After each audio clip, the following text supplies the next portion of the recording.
عمران خان سے ملاقات سے متعلق سپریم کورٹ میں اہم ترین کیس کی جو سماعت ہے وہ ختم ہو چکی ہے، اور کیا پیش رفت ہوئی ہے، کیا ڈیولپمنٹ ہوئی ہے، کیا حکم جاری کیا گیا ہے، آئیے سنتے ہیں۔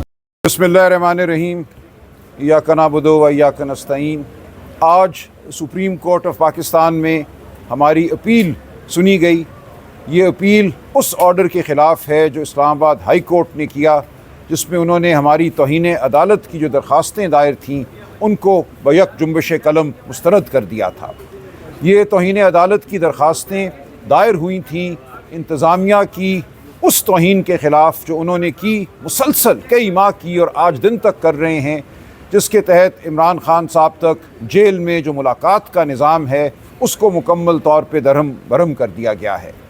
آپ جانتے ہیں اسلام آباد ہائی کورٹ کے ایک فل بینچ نے 24 مارچ 2025 کو ایک آرڈر دیا تھا، جس میں ایک مکمل ضابطہ دیا گیا تھا کہ عمران خان صاحب سے منگل والے دن، جمعرات والے دن ملاقاتیں ہوں گی، ملاقات کے لیے نام دیے جائیں گے، اور ان ناموں کے حوالے سے پھر جیل انتظامیہ جو ہے یقینی بنائے گی کہ ملاقات ہو۔ لیکن اس آرڈر پر ایک دفعہ بھی عمل نہیں ہوا۔ جس کو چاہا انہوں نے ملاقات کرنے دی، کبھی 2 مہینے کسی کو بھی ملاقات نہ کرنے دی، کبھی بہنوں کو نہ کرنے دی، کبھی وکلاء کو نہ کرنے دی۔ اس آرڈر پر کبھی بھی عمل نہیں ہوا اور آج دن تک عمل نہیں ہو رہا۔ ہر منگل والے دن، ہر جمعرات والے دن ہم جاتے ہیں، وہ آرڈر ہمارے ہاتھ میں ہوتا ہے اور اس کو نظر انداز کیا جاتا ہے۔ تو ہم نے پچھلے سال اکتوبر میں سپریم کورٹ آف پاکستان میں یہ اپیل دائر کی تھی، کیونکہ اکتوبر 2025 میں اسلام آباد ہائی کورٹ نے اپنے ہی حکم کی توہین کے خلاف ہماری دائر شدہ درخواستوں کو بغیر کوئی وجہ بتائے مسترد کر دیا تھا۔ اس آرڈر کے خلاف ہم نے اپیل دائر کی اکتوبر 2025 میں۔ اس اپیل کی پہلی سنوائی جو ہے آج سے 3 ہفتے قبل ہوئی تھی۔ آج وہ مقدمہ دوبارہ لگا، نوٹس تھا۔ آج اٹارنی جنرل کے دفتر سے وکلاء پیش ہوئے، ایڈوکیٹ جنرل اسلام آباد، ایڈوکیٹ جنرل پنجاب کے دفتر سے وکلاء پیش ہوئے، اور مہلت مانگی گئی کہ ہم رپورٹ دیں گے کہ عمران خان صاحب سے ملاقات کا کیا صورتحال ہے۔ تو ہم نے کہا دیجئے، ضرور دیجئے، آج دن تک کی رپورٹ دیجئے۔ آپ جانتے ہیں کہ اکتوبر 2025 تک تو گائے بگائے کسی کی جس کو یہ چاہتے تھے ملاقات ہو جاتی تھی، یا خان صاحب کے مقدمات اڈیالہ جیل میں چل رہے تھے، ان مقدمات کی سماعت کے دوران ہم کچھ وکلاء کی ملاقات ہو جاتی تھی۔ لیکن 16 اکتوبر 2025 سے کوئی ملاقاتیں نہیں ہوئیں، کوئی منگل کی ملاقات نہیں ہوئی، جمعرات کی ملاقاتیں تو 2024 سے بند ہیں۔ اس دوران صرف سلمان صفدر صاحب کی 3 ملاقاتیں عدالتی حکم کے تحت ہوئیں۔ ایک ملاقات سپریم کورٹ کے حکم کے تحت ہوئی، جس میں ان کو فرینڈ آف کورٹ یا امائکس مقرر کیا گیا۔ اس کے علاوہ کسی بہن کی ملاقات 2 دسمبر 2025 سے نہیں ہوئی، اور کسی وکیل کی ملاقات نہیں ہوئی، اگرچہ خان صاحب کے خلاف 20 مقدمات زیر سماعت ہیں۔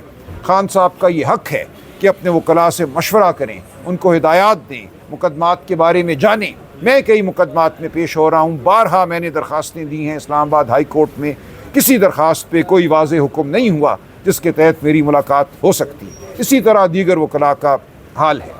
تو آج جو سماعت ہوئی اس میں سپریم کورٹ نے 3 ہفتوں کی مہلت دی ہے انتظامیہ کو، حکومت کو، کہ خان صاحب کے ساتھ آج دن تک جو ملاقاتوں کا ریکارڈ ہے وہ پیش کیا جائے۔ اور جب یہ ریکارڈ پیش ہوگا تو مجھے نہیں معلوم یہ ریاست کیسے اس ریکارڈ کو سہ سکے گی۔ یہ ایک حقیقت ہے کہ عمران خان صاحب کو، بشرا بی بی کو قید تنہائی میں ڈال دیا گیا ہے۔ اس دوران ان کو صحت کے مسائل درپیش ہوئے ہیں، آنکھوں کا عارضہ دونوں کو درپیش ہوا ہے جو ریاست مانتی ہے۔ ان کا علاج جیل کے اندر کیا گیا ہے۔ 2-3 دفعہ خان صاحب کو پمز ہسپتال لے کر آئے ہیں، بشرا بی بی کو 1 دفعہ لے کر آئے ہیں۔ ان کی میجر سرجری ہوئی ہے 16 اور 17 اپریل کی رات، لیکن ان کو باقاعدہ ہسپتال میں داخل نہیں کیا گیا۔ ان کے خاندان والوں کو ان تک مسلسل رسائی نہیں دی گئی، خان صاحب کے خاندان کو تو بالکل رسائی نہیں دی گئی۔ تو یہ وہ صورتحال ہے جو پوری دنیا کے قوانین کے تحت، بین الاقوامی قوانین کے تحت ٹارچر یعنی کہ ایذا رسانی کے زمرے میں آتی ہے۔ اور جو آخری ملاقات خان صاحب کی 8 اپریل کو سلمان صفدر صاحب کے ساتھ ہوئی، اس میں خان صاحب نے بتایا کہ ان کی آنکھ بہتر ہرگز نہیں ہے۔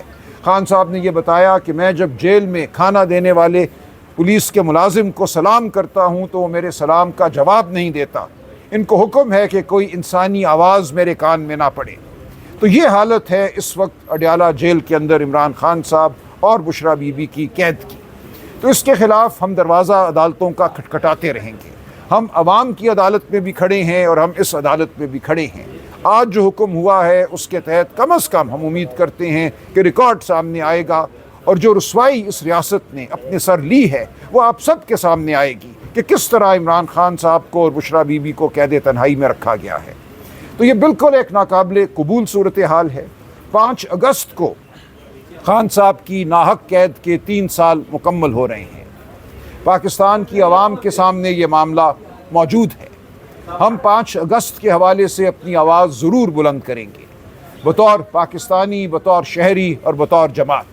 تو ہم پورے پاکستان کو یہ کہتے ہیں کہ جو ظلم، جو بربریت آج اس ملک میں برپا ہے، اس کی بنیاد پر یہ ملک نہیں چل سکتا. وکلا ایکشن کمیٹی نے اعلان کیا ہے کہ وہ ملک کی تحریک چلائے گی. وکلا ایکشن کمیٹی 26ویں اور 27ویں ترمیم کے خلاف اور عوامی رابطہ مہم ہوگی. یہ صرف وکلا کی نہیں ہوگی جس کا آغاز پشاور سے ہوگا. تو جو تحریک وکلا ایکشن کمیٹی چلانے جا رہی ہے، کیا وجہ ہے کہ تحریک انصاف کو تحریک پشاور سے شروع نہیں کر سکی؟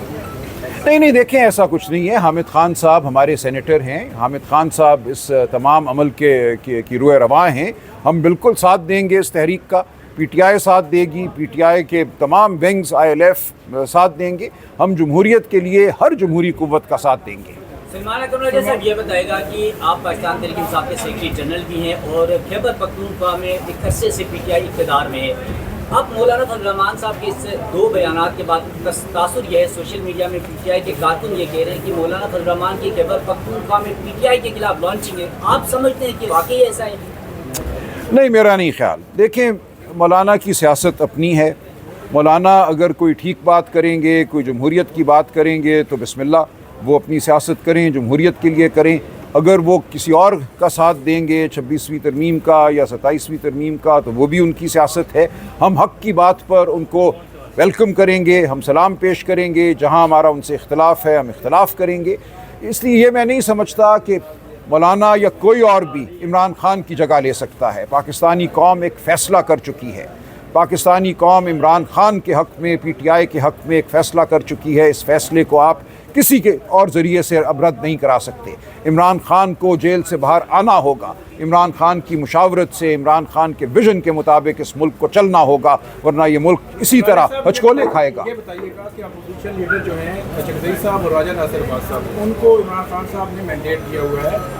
تو کیا پی ٹی آئی کی جو قیادت ہے پچھلے 8 مہینے کی ان کی کارکردگی سے مطمئن ہے کہ جب کہ آپ کی نہ ملاقات ہو سکی، نہ رہائی، نہ ہاسپٹل منتقلی، نہ آپ کو اسپیس مل سکی ہے؟ دیکھیں، یہ 2 معاملات ہیں نا کہ کس حد تک یہ نظام عمران خان صاحب کی آواز کو برداشت کر سکتا ہے. اگر اس نظام نے یہ فیصلہ کیا ہے کہ یہ نظام عمران خان کی تاب نہیں لا سکتا، اس نظام کو اگر یہ پتہ ہے کہ عمران خان کی آواز اس نظام کو چکنا چور کر دے گی، تو پھر اس نظام کے لیے ناگزیر ہو جاتا ہے عمران خان کو دور رکھنا، عوام سے دور رکھنا، عمران خان کی آواز کو دور رکھنا.